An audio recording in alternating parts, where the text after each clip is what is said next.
it always runs on the historical cost concept, which simply says record the amount which you have actually spent on purchasing that particular machinery. You should not record that amount which is, vague in nature, which is of market value. For example,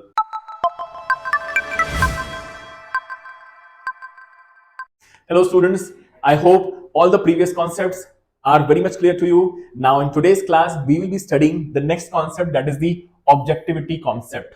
Now what is the meaning of objectivity? What is the meaning of objective? Objective is basically the aim.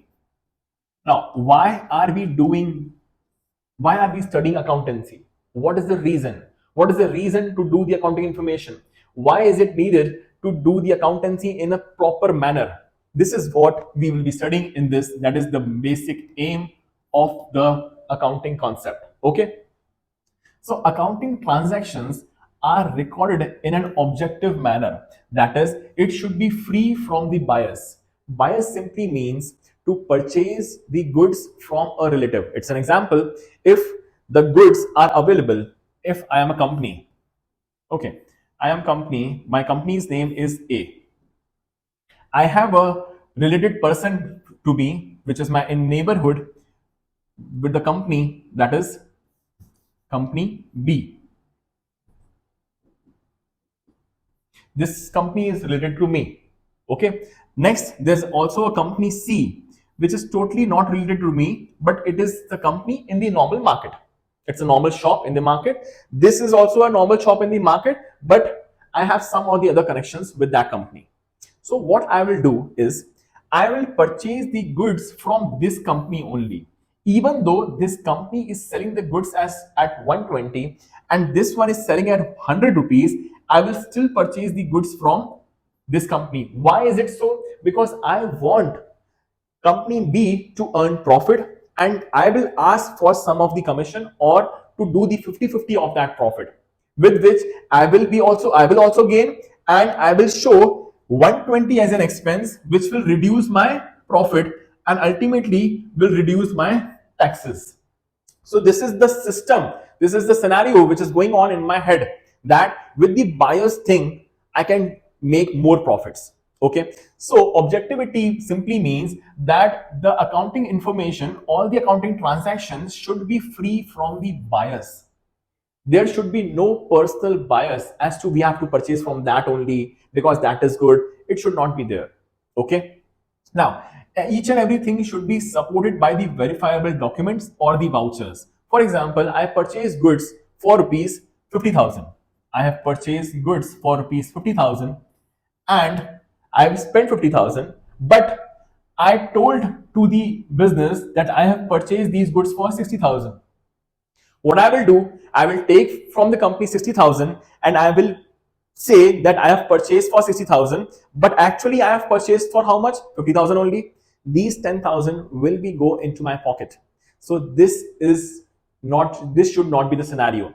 This is very wrong habit. This should not be done in the business.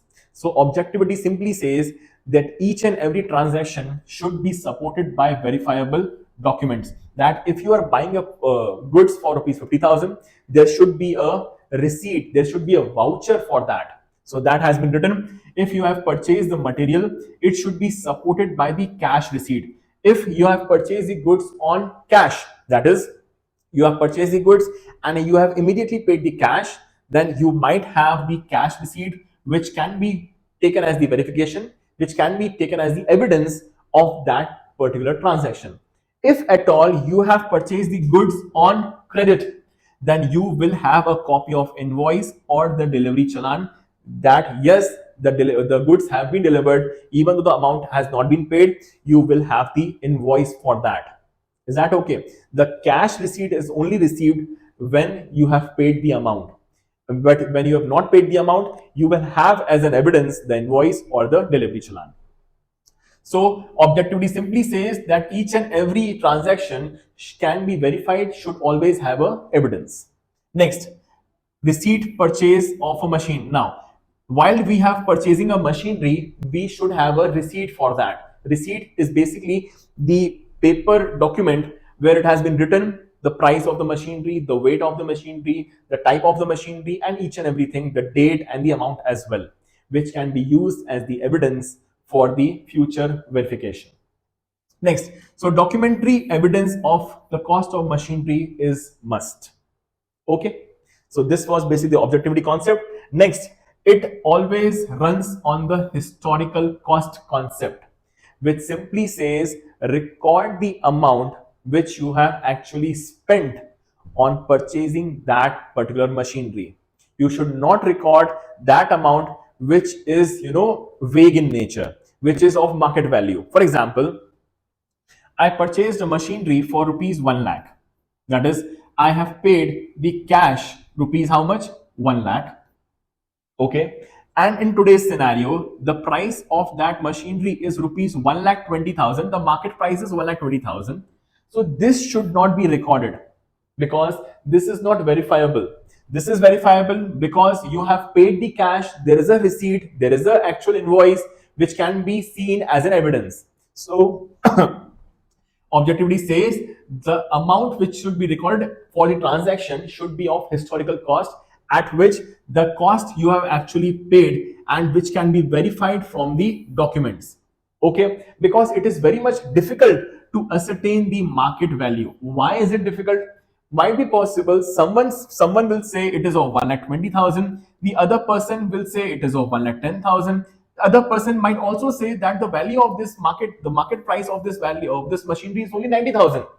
So the exact figure cannot be ascertained. It is very difficult to check the exact market price of that particular machinery because it varies from person to person and place to place. That's why one cannot rely on the market value of that particular machinery. Might be possible this machinery is available for rupees 1 lakh in one state, other state, that is other state, it might be available for 1,20,000. So it cannot be verified by each and everything. So the only proof that we can have is the receipt or the challan or the invoice at which the machinery was purchased.